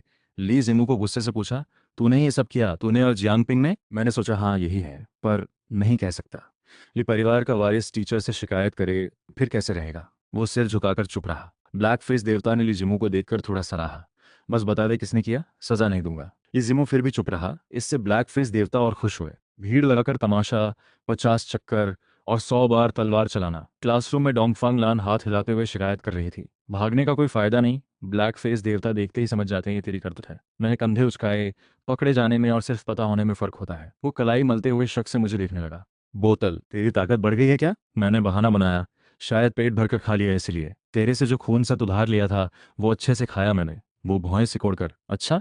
उसे भरोसा नहीं हुआ। दूर टीचिंग बिल्डिंग ने उसकी बहन ली जिकिन हल्के से झुककर बोली, प्रिंसिपल जी, जिमो की परवरिश आपके हवाले। बूढ़े प्रिंसिपल ने आ भरी। जिकिन, सच में तू ही ली परिवार की विरासत के लिए सबसे सही है। कुछ काम तो किसी को करना ही है। मैं भाग नहीं सकती। बूढ़ा प्रिंसिपल चुप रहा। काफी देर। इतना कड़ा सबक दोगे? अगर वो टूट गया तो? जियांग पिंग, एक बेहतरीन सैंडस्टोन है, अगर सच में टूट गया तो क्या करोगे? ली जिकिन के होठों पर मुस्कान आई, तो एक और पैदा कर लेंगे। बूढ़ा प्रिंसिपल चौंका। बोलने के लिए शब्द नहीं मिले। ठीक है, आजमा लेते हैं। इधर ली जिमो मैदान में चक्कर लगा रहा था। 50 चक्कर, हर कदम जैसे मांस काटा जा रहा हो। थोड़ा धीमा होते ही बैक फेस देवता की गोली उसकी टांग पर लगती। दर्द होता, फिर भी वो लगातार चलता रहा। सुना है इसी तरीके से वो टीचर इंचार्ज बने। तीसरी मंजिल की खिड़की से छोटा पीला पास आया। बोतल भाई, देख, बड़े मालिक पकड़े गए, फिर भी हमारा नाम नहीं लिया। मैं और डोंगफांग लान एक दूसरे को देखकर हैरान रह गए। सोचा था मुझे वापस खींचकर सजा दिलवाएगा, पर उसने अकेले सब झेल लिया। मैं आंखें सिकोड़कर उसे देखता रहा। डोंगफांग लान धीरे से बोली, लगता है ली जिमो भी मर्द निकला। क्लास में टीचर वाइट आ रहे थे। सबकी सांसें अटक गईं। कोई भी उनकी क्लास बंक करने की हिम्मत नहीं करता। मैं सीधा बैठकर ध्यान से सुनने लगा। डोंगफांग लान चोर नजरों से देखते हुए बोली, तुम अजीब लग रहे हो। स्कूल के बाद पहली बार तुम्हें ध्यान से पढ़ते देख रही हूँ। मैंने हाथ हटाया। डिस्टर्ब मत कर। वो नाराज होकर पेन की नोक मुझे चुभो देती है। मैं जोर से चिल्लाया। पूरी क्लास हंस पड़ी। वाइट टीचर की नजर घूमी। जियान पेंग, इस सवाल का जवाब दो। उन्होंने बिना सोचे डोंगफांग लान को नजरअंदाज कर दिया। इतनी अच्छी बच्ची कभी शरारत नहीं करती। जाहिर है फिर मैं ही हूँगा। मैं चुप। बोलना बेकार। आदत ही जान के दुश्मन है। मैं ब्लैक बोर्ड पर सवाल देखकर सोचता रहा। एनर्जी का इस्तेमाल। अचानक मन उखड़ गया। काश एनर्जी चला पाता। उस बूढ़े भिक्षु से लड़ते वक्त सिर्फ शरीर की ताकत पर ही निर्भर रहा। खुद को समझाने का कोई फायदा नहीं। सबके चेहरे देखकर ही पता चल जाता है। वाइट टीचर, आप ही बता दीजिए मुझे कैसे सजा देनी है। पूरी क्लास जोर से हंस पड़ी। यहां तक कि वाइट टीचर के चेहरे पर भी हंसी की झलक आ गई। ये बच्चा बहुत ईमानदार है। टीचर ने आखिरी कतार की तरफ इशारा किया। मैं फौरन समझ गया, वही पुराना तरीका। पर इस बार मैं नोटबुक और पेन साथ ले गया। वाइट टीचर पढ़ाना जारी रखते हैं। ऐसी छोटी घटनाएं उन्होंने बहुत देखी हैं। बच्चों, ध्यान दो। इस साल तुम सबकी तेजी से तरक्की का समय है। ज्यादातर लोग क्लोज टू मास्टर पार करने की कोशिश करेंगे। पार कर पाओ या नहीं, ये कई बड़े कॉलेजों के दरवाजे का सवाल है। ध्यान से सुनो। प्रेरणा देने के लिए मैं आज एनर्जी के उपयोग की खास बात बताऊंगा, कहकर उन्होंने ब्लैक बोर्ड पर लिखा। फिर डोंगफांग लान की तरफ देखा। नजर में हौसला। सब समझ गए ना? डोंगफांग लान जल्दी ही पार कर लेगी। किसी को ईर्ष्या हुई, किसी को हैरानी, पर किसी को अजीब नहीं लगा। जीनियस से यही उम्मीद होती है। एनर्जी का इस्तेमाल ही स्पिरिट रियलम का सबसे जरूरी हथियार है। जो एनर्जी नहीं चला पाता वो देखने में डरावना लगे, पर असल में कमजोर होता है। आज टेक्निक स्ट्रक्चर से समझाना शुरू किया। ताकत में एनर्जी कैसे लगाई जाए। पहले सांग युआन लांग की विंड चेज टेक्निक की बात। डोंगफांग लान मंत्रमुग्ध होकर सुन रही थी। वो सांग युआन लांग के अंदरूनी सार को समझ रही थी। वाइट टीचर को साफ पता था वो सब समझ रही है। बाकी जो समझ नहीं पाए वो भी नई चीज सीख। वाइट टीचर उत्साह से पढ़ाते रहे। डोंगफांग लान ने पन्नों पर पन्ने भर लिए। जब क्लास खत्म होने वाली थी मैं रुक नहीं पाया। हाथ उठाकर उत्सुकता से वाइट टीचर को देखा। सर, मेरा एक सवाल है। आयरन टेल ईगल के नाखून की ताकत कैसे इस्तेमाल की जाती है? पूरी क्लास मुड़ी। वाइट टीचर ने मजाक में कहा, अरे वाह, बोतल भाई भी कभी सवाल पूछेगा। ये चीज तेरे से बहुत दूर है। तू पहले सोच कि झमेला कैसे ना करे। यही हमारा रिश्ता है। जैसे किसी बीमार व्यक्ति के साथ ज्यादा ध्यान दोगे तो वो और बुरा महसूस करेगा। असली दोस्त तुम्हें फुटबॉल खेलने खींचते हैं, गोलकीपर बनाते हैं, अपाहिज नहीं समझते, ना ही आम इंसान। इसलिए कोई भी मेरी प्रैक्टिस ना कर पाने की बात छुपाता नहीं। सब सहज लेते हैं। सब मिलकर मजाक बनाने लगे। हाँ बोतल भाई, तू तो बस पेट भरने की सोच स्पिरिट रियलम ते से बहुत दूर है। हे बोतल भाई, ऐसा मत करना, हमें अजीब लगेगा। साथ में स्कूल फेल होने का वार था। तू टीम छोड़ के जा रहा है क्या? पहले होता तो मैं भी टीम में लौट आता, पर अभी मेरे पास वक्त नहीं था। बिना खींचे बोला, सब चलो हट जाओ, मैं वाइट टीचर से गंभीर बात कर रहा हूँ, क्यों बीच में आ रहे हो? इस गंभीर बात में पूरी क्लास को हंसा हंसा कर पागल कर दिया। छोटे पीले ने पेट पकड़कर टेबल बजाई, अंगूठा दिखाया। बोतल भाई, तुम ही तो हो। ये मजाक इतना मजेदार था कि मैं ही चला गया। इन बच्चों को सच में मुझ पर भरोसा नहीं। इतने समय से प्रैक्टिस ना कर पाने का दर्द मुझे कैसे नहीं होगा। कौन नहीं चाहता एक बार सबकी बोलती बंद करे, पर पता है जुबान से कुछ नहीं होगा, क्यों ना असलियत से बताया जाए। मैंने फैसला किया, कुछ करके दिखाना है। दाहिना हाथ जोर से आगे बढ़ाया, पीछे वाले ब्लैकबोर्ड की तरफ मास्टर लेवल की स्किल चलाई। 5 उंगलियां चलीं, हल्की सी लाल रोशनी दौड़ी। पल भर में ब्लैकबोर्ड में 5 गहरे छेद बन गए। पूरी क्लास खामोश, समय जैसे थम गया। डोंगफांग लान का मुंह हाथ से ढका। छोटा पीला, बड़े देंग भाई, व्हाइट टीचर सब जगह जैसे जम गए। अभी अभी वो जोश, वो लाल रंग की एनर्जी साफ लिख रही थी। मैं जियांग पिंग स्पिरिट रियलम तक पहुंच गया। सबकी हैरान नजरें देख मुंह के कोने से मुस्कान आई। हाथ पीछे बांधे नजर घुमाई। क्लास के दोस्तों, ब्लैक बोर्ड बहुत नाजुक है, थोड़ा सिर उधार दे दो प्रैक्टिस के लिए।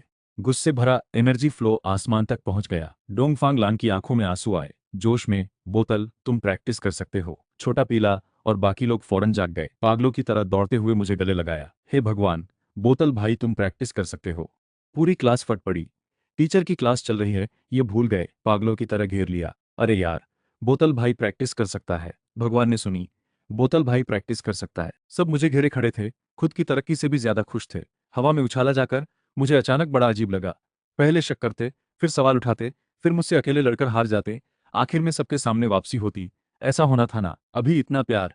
यह मुझे बड़ा अजीब लगा। कोई सीढ़ियों की तरफ दौड़कर चिल्लाया, गुड न्यूज, बोतल भाई प्रैक्टिस कर सकता है, सब जल्दी आओ। पल भर में पूरी मंजिल हैरान रह गई। हर क्लास से सिर बाहर झांकने लगे। जियांग पिंग, बोतल भाई प्रैक्टिस कर सकता है। पूरा माहौल फट पड़ा। अनगिनत लोग क्लास के बाहर जमा होकर मुझे उछलता देख रहे थे, हैरान। यहाँ तक कि टीचर भी देखने आ गए। मैं सोचा था पुराना बदला निकालूंगा, पर बन गया सबका तमाशा। एक एक चेहरा जैसे बंदर देख रहे हो। मैंने चुपचाप चेहरा ढक लिया। ऊपर नीचे उछलते हुए आखिर वाई टीचर ने आवाज लगाई, सब देख लिया, वापस क्लास जाओ, अभी क्लास खत्म नहीं हुई। मिस्टर ली, तुम भी ऐसे ही पढ़ाते हो? सब यहाँ क्यों दौड़े? बच्चे डर गए, चुपचाप बिखर गए। धड़ाम की आवाज के साथ मैं अभी भी हवा में था। इन कुत्तों के बच्चों, मैं अभी भी हवा में हूँ। रोने का मन कर रहा था। अच्छा खासा शो ऑफ कहाँ का सर्कस बन गया। डोंगफांग लान ने कई बार मुझे सहारा देकर उतारा। आंखों में आंसू, बोतल तुम्हारी बीमारी ठीक हो गई? कब हुई? सबकी नजरें मुझ पर। मैं उसके सहारे संभल पाया। याद है वो एक काली तूफानी रात थी। मुझे एक बूढ़ा मिला। उसने कहा, बेटा तुझमें मैंने सदियों में ना दिखने वाली प्रतिभा देखी है। सारा माहौल परीक्षा जैसा। व्हाइट टीचर ने ब्लैक बोर्ड पर हाथ मारा। सब चुप। दूसरी क्लास के बच्चे वापस अपनी क्लास जाओ। भीड़ छट गई। मैंने राहत की सांस ली। व्हाइट टीचर ने मेरी तरफ देखा, बोतल मेरे साथ चल, बाकी सब सेल्फ स्टडी करेंगे, जो बात करेगा कल उसकी प्रैक्टिस डबल। पूरी क्लास खामोश। मुझे पहले से पता था वो पूछेंगे। ये बात छुपाई नहीं जा सकती। मुझे कॉलेज जाना है, संसाधन चाहिए, खुले तौर पर प्रैक्टिस करनी है, इस बोतल भाई नाम की इज्जत रखनी है। रास्ते में खामोशी रही। व्हाइट टीचर अचानक हंसे, प्रिंसिपल के ऑफिस चल। उन्हें भरोसा नहीं कि मैं सिर्फ बीमारी ठीक होने से ऐसा हुआ। खट खट खट, अंदर गया। बूढ़े प्रिंसिपल सफेद बालों वाले सामने फ्रंट लाइन रिपोर्ट पढ़ रहे थे। फिर से झमेला किया। उन्होंने मुझे घूरा। मैं घबराया नहीं, सिर हिलाया। व्हाइट टीचर बोले, जियांग पिंग प्रैक्टिस कर सकता है, सिर्फ ऊपर बताना ठीक नहीं लगा। प्रिंसिपल का चेहरा हिला, कुर्सी से चिपक गए। क्या? व्हाइट टीचर ने इशारा किया, आप ही बताओ। मैं प्रिंसिपल की तीखी नजर से मिला। पिछले हफ्ते आपसे मिला था। मैंने वो खून सत पी थी जो आपने दी, सो गया, ठीक हो गया। इसलिए वो खून सत कहाँ से आई? कुछ खास थी क्या? प्रिंसिपल मुंह फाड़कर देखते रहे। मैंने बहाना बनाया, ऐसे ही झूठ बोलता रहा, सच नहीं बता सकता था। दानव प्रेत खाने से ताकत मिलती है, ये कोई मानेगा नहीं। पर जो चीज समझ नहीं आती वो प्रैक्टिस ना कर पाने से भी ज्यादा खतरनाक है। प्रिंसिपल ने फोन उठाया, आवाज सख्त, हेलो, पिछली बार तुमने जो दानव खून सा दी थी वो असल में कहाँ से आई थी? फोन के दूसरी तरफ उनका बेटा विशेष टीम था। फोन उठाते ही हैरान रह गया। पापा? बूढ़े प्रिंसिपल ने फोन रखते ही अचानक मुस्कुराते हुए मेरी तरफ इशारा किया, साले शैतान, सच में तेरी किस्मत अच्छी निकली। वो खून सत मेरे बेटे के किसी डिपार्टमेंट से आई थी, मुझे भेंट में दी गई थी। सोचा नहीं था तुझे मिल जाएगी। सुना है किसी बीस्ट किंग की खून सत थी, मुझे भी अभी पता चला।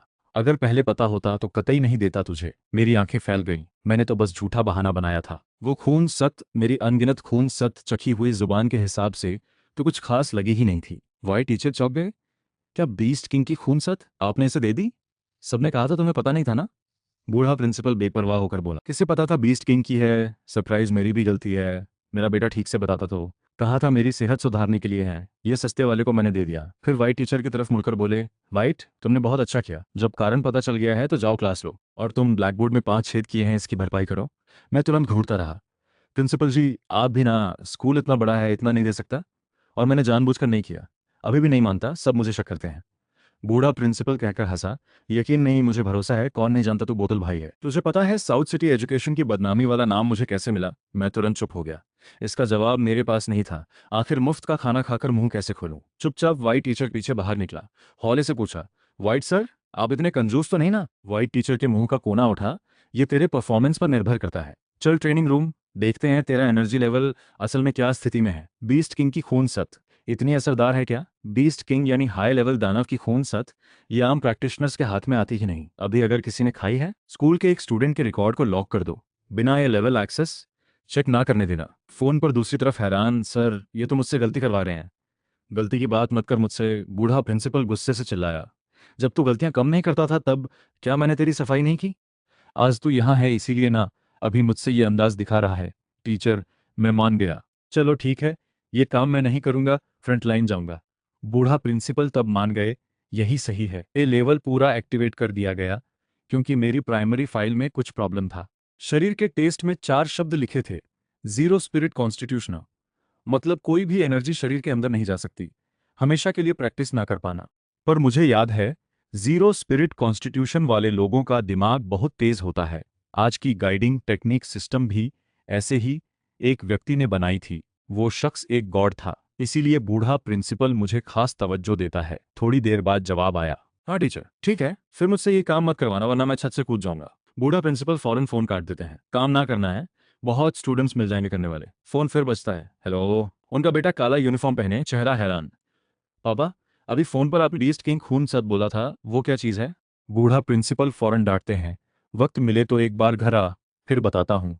फोन काट दिया। ये बूढ़ा वाकई बूढ़ा हो गया है। रियल ट्रेनिंग रूम में वाइट टीचर मुझे टेस्ट करते हुए देख रहे थे। मैंने उत्साह से हाथ हिलाया, 5 उंगलियों पर खून एनर्जी नसों जैसी मोटी होकर 10 मीटर दूर टेस्ट रूम की तरफ सीधे दागी। पत्थर की सुस्त आवाज आई, टहनियां उछली। वाइट टीचर ने कहा, यह एनर्जी को शरीर से बाहर भेजना है, क्या यही है वो चीज़? वाइट टीचर का मुंह खुला रह गया। अजीब बच्चा है, अभी थोड़ी देर पहले एनर्जी भी नहीं जानता था, अभी शरीर से बाहर हमला कर रहा है। 2000 शोल्डर की दूरी, आर्म स्पिरिट रियलम वालों से 3 गुना ज्यादा। सर मैं जीनियस हूं क्या? आपने ये ट्रिक सीखने में कितना वक्त लगाया था? वाइट टीचर का मुंह कोने से फड़का। बहुत मन था एक थप्पड़ लगाने का, पर टीचर की इज्जत रखते हुए हल्के से मुस्कुराए। जियांग पिंग, तेरी ये स्पीड अपने हम उम्र में समझने की काबिलियत के हिसाब से अच्छी है, पर टीचर से तुलना में अभी कम है, खासकर प्रिंसिपल के बेटे से। वो तो बिना गुरु के खुद ही सीख गया था। मेरी आंखें फैल गईं, यकीन आ गया। ठीक है, मैं और मेहनत करूंगा। सर किताब में पढ़ा है एनर्जी का रंग एलिमेंट के हिसाब से होता है। पीला मतलब अर्थ एलिमेंट, लाल मतलब फायर एलिमेंट। मेरा फायर एलिमेंट है क्या? वाइट टीचर ने चेहरा मला। फायर मेरी टांग, ये तो ब्लड रेड हो, इसका फायर से क्या लेना देना? मैं चुप हो गया। तो फिर मेरा क्या है? मैं बचपन से खून सत ज्यादा पीता आया हूँ, हो सकता है ब्लड एलिमेंट हो, किताब में तो ऐसा कुछ लिखा नहीं। वाइट टीचर ने सोचा, पर उन्हें लगा शायद बात सही हो। तेरी बात भी सही हो सकती है, ये मुझे भी समझ नहीं आया। कॉलेज में शायद किसी को पता हो। हम ट्रेनिंग रूम में आधा दिन रहे। मैंने स्पिरिट टेक्निक, गाइडिंग टेक्निक और नाखून का इस्तेमाल सीख लिया। हाथ पर खून जैसी कवच जैसी नाखून उभरी, हमले और दूर से वार दोनों में इस्तेमाल हो सकती है। मैं देखता रहा, ये चीज़ कैसे भी देखो कुछ अजीब है, कोई बड़ी बात नहीं समझी। जहां तक हाउलिंग मून डॉग की स्किल की बात है, मैंने नहीं बताई। कोर की बात समझाना मुश्किल था, धीरे धीरे खुद ही समझूंगा। पर भरोसा है, एक समझ में आते ही सब समझ आएगा। पहले आयरन टेल ईगल की नाखून वाली स्किल समझ लूं, फिर हाउलिंग मून डॉग की भी समझ लूंगा, देर नहीं होगी। पेट सहलाकर मैंने व्हाइट टीचर से विदा ली। क्लास लौटा तो सब खुशी से घेर लिया, सवालों की झड़ी लगी, मैं तंग आ गया। बकवास बंद करो, और बोले तो कूद जाऊंगा। दरवाजे के बाहर ली जिमू पूरा ठंडा, मुझे घूर रहा था। अच्छा तो मुझसे सुअर बनकर बाघ का शिकार खेल रहा था? जियांग पिंग, क्या ये स्पिरिट रियल नहीं है? 20 दिन दे रहा हूँ, मुझे जरूर पकड़ लूंगा, फिर तुझे हरा कर दिखाऊंगा, अपमान का बदला लूंगा। थोड़ा बुरा तो लगा, पर उत्साह भी आया। अच्छा लड़का, अब क्या बहाना बनाएगा इनकार का? अगर मैं खुलेआम तुझे हरा दूं तो सब वापस मिल जाएगा। स्कूल के बाद मैं जल्दी निकल गया, पूछताछ से डरकर। एक और काम बाकी था, तीसरे प्राइमरी वाले छोटे भाई की कॉमिक बुक नहीं, अभी भी दुकान पर देनी बाकी है। अंधेरा होते होते घर पहुंचते पहुंचते करीब 8 बज गए। पहले इतनी देर से घर आने की हिम्मत नहीं होती थी, अब क्लोज टू मास्टर हूं तो हिम्मत बढ़ गई। बैग पीठ पर डाला, अचानक माथा थपथपाया। मैं भी कितना बेवकूफ़ हूँ। मेरे पास सब लेवल है, अगर एनर्जी पैरों में डालकर उछलूं तो ये छोटी सी दीवार तो कुछ भी नहीं। हथेली पर थूक रगड़ा हूँ, दोनों पैरों में एनर्जी घुमाई। उत्साहित होकर सच में हो पाएगा। जोर लगाया, तोप के गोले जैसे तेजी से उड़ा, आराम से बाउंड्री वॉल के अंदर उतरा। हो गया, सच में हो गया। ये एनर्जी बहुत बढ़िया है। पैरों को दबाते छिपाते कमरे की तरफ बढ़ा। यूजिंग की खांसी सुनाई दी। बेटा, कहाँ जा रहा है? सिर उठाकर देखा तो माँ मुस्कुरा रही थी, पर आंखें लाल थीं, जाहिर है रोई थीं। माँ, आपने खाना खाया? यूजिंग हंसती हुई समझदार बेटे को देखकर आखिर रोक नहीं पाई। बेटा, तेरी बीमारी सच में ठीक हो गई? मैंने बेपरवाही से कहा, हाँ ठीक हो गई। प्रिंसिपल ने आपको बताया? उन्होंने मुझे थपकाया। बदमाश बच्चा, ठीक होकर भी हमें नहीं बताया।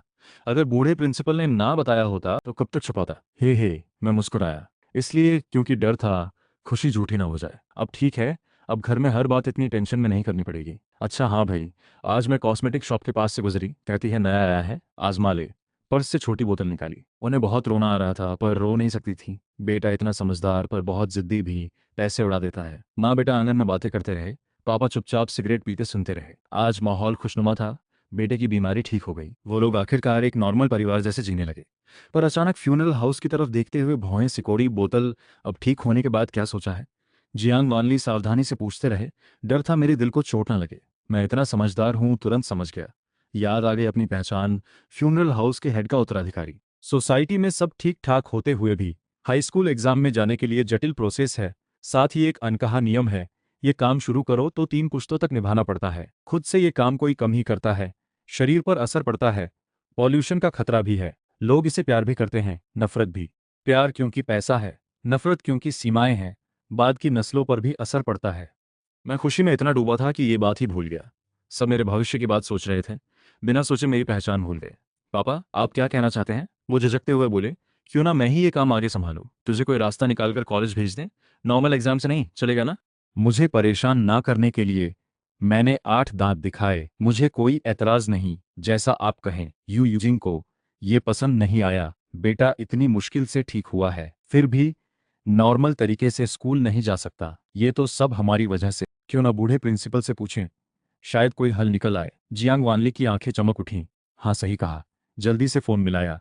जब उन्होंने सारी बात बताई, बूढ़ा प्रिंसिपल फोन पर बुरी तरह गालियां देने लगा। जियांग वानली, तेरी हिम्मत बहुत बढ़ गई है, पहले ही तुझे मार देना चाहिए था। खुद कोई तरक्की नहीं की, अब बोतल को भी घसीटना चाहता है। सोचना भी मत। फ्यूनरल हाउस में क्या बुराई है? ये भी 13वें शहर के लिए योगदान है ना? तूने जो बोला वो सिर्फ अनकहा नियम है, कौन खुलकर बोलता है इसे?